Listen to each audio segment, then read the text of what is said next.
जय श्री राम दोस्तों। मेरा नाम अभय है। मैं पेशे से टीचर हूँ।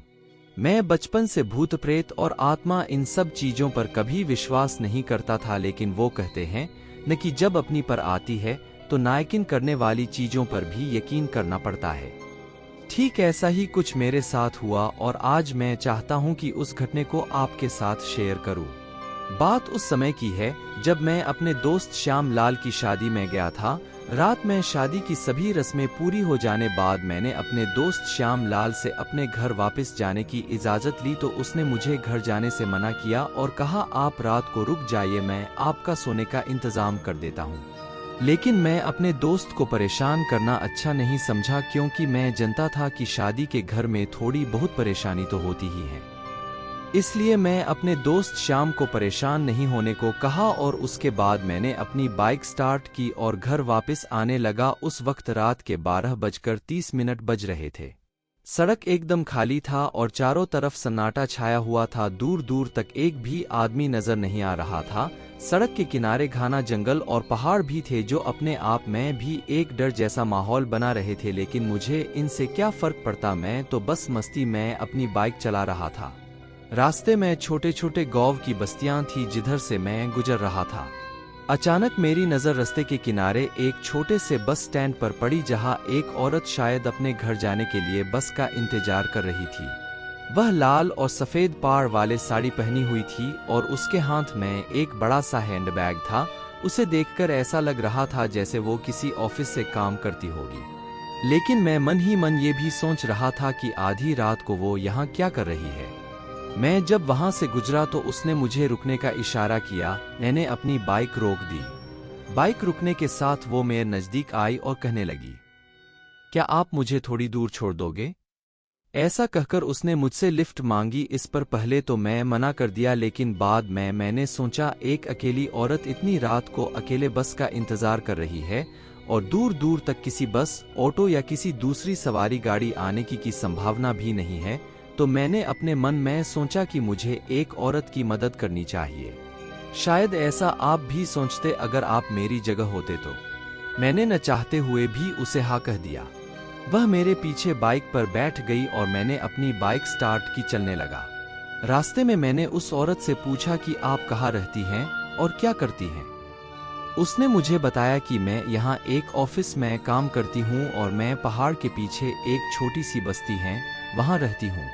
उसके बाद मैं बाइक चलने के साथ साथ इधर उधर की बातें कर रहा था और वो बड़े प्यार से मेरे हर सवालों का जवाब दे रही थी। सच कहो तो मुझे भी उनसे बात करने में अच्छा लग रहा था और मैं इस छोटे से सफर में उनसे काफी घुल मिल गया था। थोड़ी दूर और चलने के बाद उसने मुझसे मेरा नाम, पता और क्या करते हैं पूछा। मैं उसको बताने लगा कि मेरा नाम अभय है और मैं एक टीचर हूँ, और सब बात बताते हुए मैं अपनी धुन में बाइक को तेज गति से दौड़ा रहा था।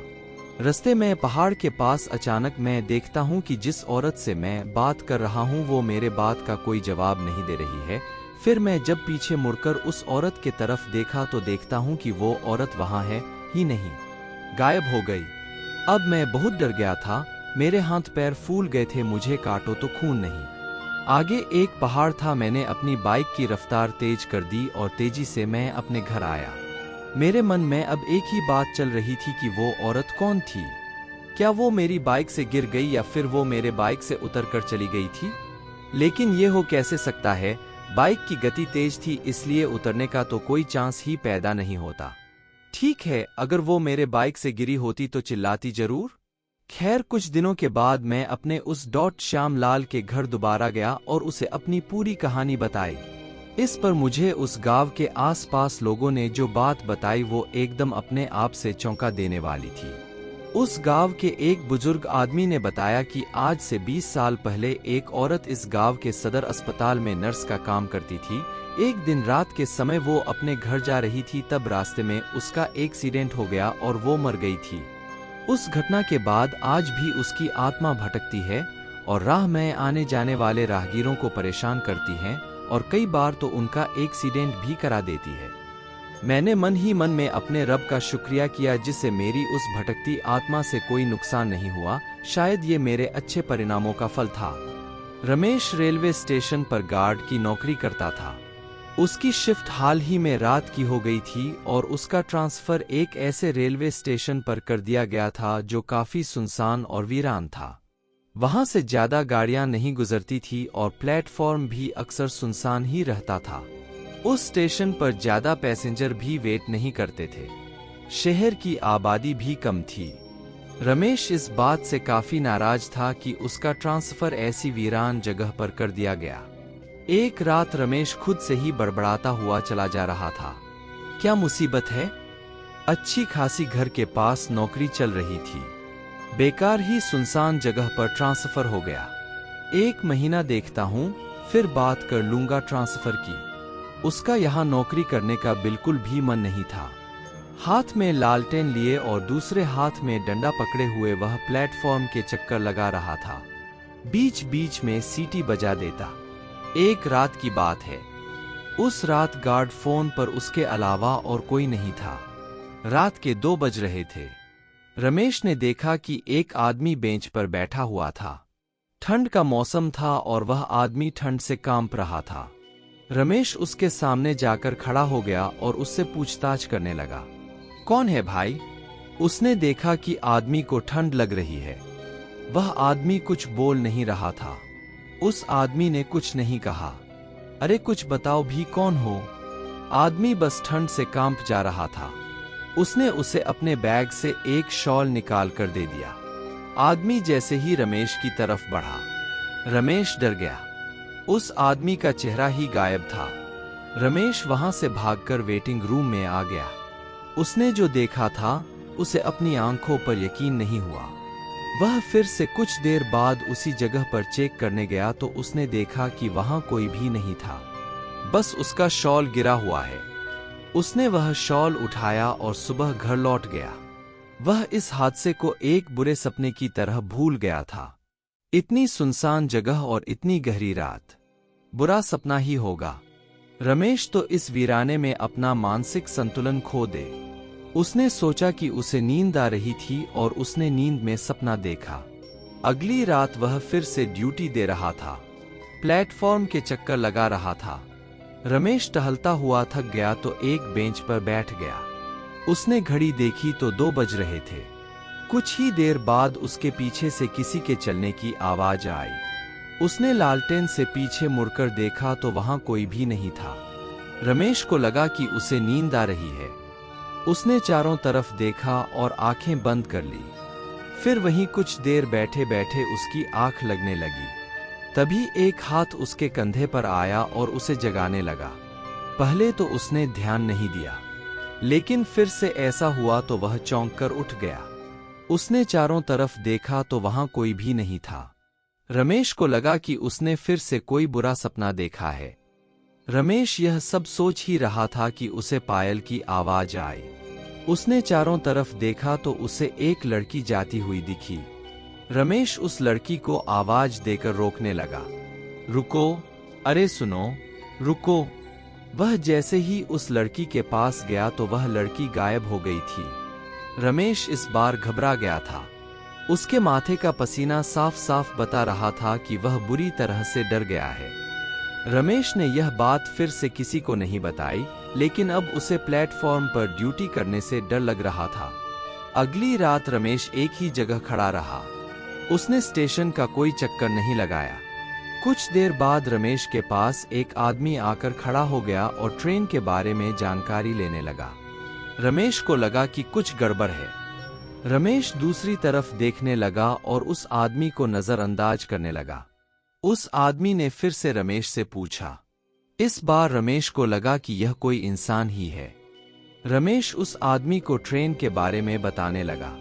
तभी घड़ी में 2 बज गए। पूरा प्लेटफॉर्म घड़ी की आवाज से गूंज रहा था।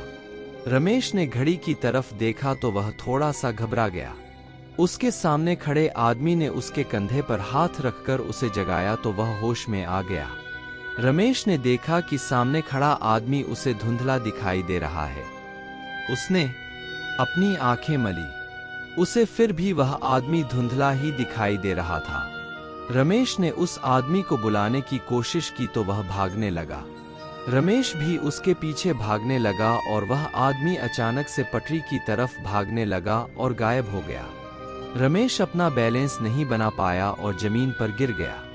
उसने ट्रेन की आवाज सुनी और घबरा गया। उसे सब धुंधला दिखाई दे रहा था। वह डर से चिल्लाने लगा। तभी रेलवे स्टेशन मास्टर प्रसाद भागा हुआ आया और उसने रमेश को पटरी से बाहर निकाला। रमेश कुछ देर तक बेहोश रहा। रेलवे मास्टर प्रसाद ने रमेश के ऊपर पानी छिड़का तो वह उठकर चिल्लाने लगा। प्रसाद ने उसे शांत किया और उसे दिलासा दिया कि वह ठीक है। रमेश को कुछ भी समझ नहीं आ रहा था कि उसके साथ यह कैसे हादसे हो रहे हैं। प्रसाद ने पहले तो उसे डांटा कि वह पटरी के इतने पास क्यों गया। रमेश ने प्रसाद को अपने साथ घट रही सारी अजीब घटनाओं के बारे में विस्तार से बताया। प्रसाद तुरंत ही समझ गया। उसने कहा, इस इलाके में कई छलावे रहते हैं। वो सब रूप और शरीर बदल बदल कर आपसे बात करना चाहते हैं। उसके बाद आपको नुकसान पहुंचाने की भी कोशिश करते हैं। रमेश छलावे का नाम सुनकर बुरी तरह से कांप उठा। वह जल्दी से स्टेशन से भागने लगा। प्रसाद ने उसे समझाया कि ऐसे भागने से कोई फायदा नहीं है। बस इन सबका एक ही इलाज है कि जब भी तुम्हारा ध्यान अपनी तरफ खींचने की कोशिश करें तो तुम्हें इन पर बिल्कुल भी ध्यान नहीं देना है और छलावे से बातें तो बिल्कुल भी नहीं करानी, अपनी आंखें बंद करना। उसे फिर भी वह आदमी धुंधला ही दिखाई दे रहा था। रमेश ने उस आदमी को बुलाने की कोशिश की तो वह भागने लगा। रमेश भी उसके पीछे भागने लगा और वह आदमी अचानक से पटरी की तरफ भागने लगा और गायब हो गया। रमेश अपना बैलेंस नहीं बना पाया और पृथ्वी पर गिर गया। उसने ट्रेन की आवाज सुनी और घबरा गया। उसे सब धुंधला दिखाई दे रहा था। वह डर से चिल्लाने लगा। तभी रेलवे स्टेशन मास्टर प्रसाद भागा हुआ आया और उसने रमेश को पटरी से बाहर निकाला। रमेश कुछ देर तक बेहोश रहा। रेलवे मास्टर प्रसाद ने रमेश के ऊपर पानी छिड़का तो वह उठकर चिल्लाने लगा। प्रसाद ने उसे शांत किया और उसे दिलासा दिया कि वह ठीक है। रमेश को कुछ भी समझ नहीं आ रहा था कि उसके साथ यह कैसे हादसे हो रहे हैं। प्रसाद ने पहले तो उसे डांटा कि वह पटरी के इतने पास क्यों गया। रमेश ने प्रसाद को अपने साथ घट रही सारी अजीब घटनाओं के बारे में विस्तार से बताया। प्रसाद तुरंत ही समझ गया। उसने कहा, इस इलाके में कई छलावे रहते हैं। वो सब रूप और शरीर बदल बदल कर आपसे बात करना चाहते हैं। उसके बाद आपको नुकसान पहुंचाने की भी कोशिश करते हैं। रमेश छलावे का नाम सुनकर बुरी तरह से कांप उठा। वह जल्दी से स्टेशन से भागने लगा। प्रसाद ने उसे समझाया कि ऐसे भागने से कोई फायदा नहीं है। बस इन सबका एक ही इलाज है कि जब भी तुम्हारा ध्यान अपनी तरफ खींचने की कोशिश करें तो तुम्हें इन पर बिल्कुल भी ध्यान नहीं देना है और छलावे से बातें तो बिल्कुल भी नहीं करनी है। रमेश प्रसाद की बात ध्यान से सुनता रहा। फिर थोड़ी देर बाद उठकर प्लेटफॉर्म पर जाने लगा। उसने देखा कि सामने से एक आदमी आ रहा है। वह आदमी और कोई नहीं प्रसाद था। रमेश को समझ नहीं आया कि प्रसाद तो उसके साथ कमरे में था। फिर ये कौन है? तब तक प्रसाद उसके पास आकर उससे बात करने लगा। प्रसाद ने रमेश उसकी घबराहट की वजह पूछी तो रमेश संत खड़ा था। अरे रमेश, क्या हुआ? इतना घबराए हुए क्यों हो? प्रसाद ने उसे बताया कि आज उसे आने में देरी हो गई क्योंकि उसकी पत्नी की तबीयत खराब हो गई थी। यह बात सुनकर रमेश को धक्का लगा। वह भागता हुआ रूम में गया। उसने देखा कि प्रसाद डेस्क पर बैठा हुआ था और अपना काम कर रहा था। उसने कमरे से बाहर जाकर देखा तो वहां कोई भी नहीं था। रमेश घबराकर स्टेशन से भागने लगा। तभी उसका पैर एक लाश से टकरा गया और वह गिर पड़ा। उसने देखा कि सामने प्रसाद की लाश पड़ी थी और ऐसा लग रहा था कि उसे मरे हुए काफी दिन हो चुके थे। रमेश घबराकर उठने लगा और उठकर भागने लगा। लाश की आंखें खुली और वह रमेश के पैरों पर लिपट गई। प्रसाद की लाश जोर जोर से चिल्लाने लगी। उसे कोई बचाने और वह मरना नहीं चाहता था। रमेश को कुछ भी समझ नहीं आ रहा था। उसने अपनी पूरी जान लगा दी उस स्टेशन से बाहर निकलने में और घबराता हुआ रमेश उस स्टेशन से भाग गया। कुछ दिनों बाद एक नया गार्ड स्टेशन पर ड्यूटी करने आया। वह एक रात ड्यूटी कर ही रहा था कि तभी उसने देखा कि घड़ी में 2 बज गए थे। सारा प्लेटफॉर्म खाली था। तभी उसके कंधे पर किसी ने हाथ रखा। गार्ड ने देखा कि वहां कोई नहीं था। वह प्लेटफॉर्म के चक्कर काटने लगा कि तभी उसे परछाई दूर जाती हुई दिखाई दी। वह परछाई एक शरीर में बदल गई और उस गार्ड के पास जाकर खड़ी हो गई। गार्ड ने पीछे मुड़कर देखा और उसके सामने रमेश खड़ा था। जय श्री राम दोस्तों, इस कहानी के बारे में आपकी क्या राय है, कमेंट में जरूर बताएं। वीडियो को लाइक और चैनल को सब्सक्राइब करें। जय श्री राम।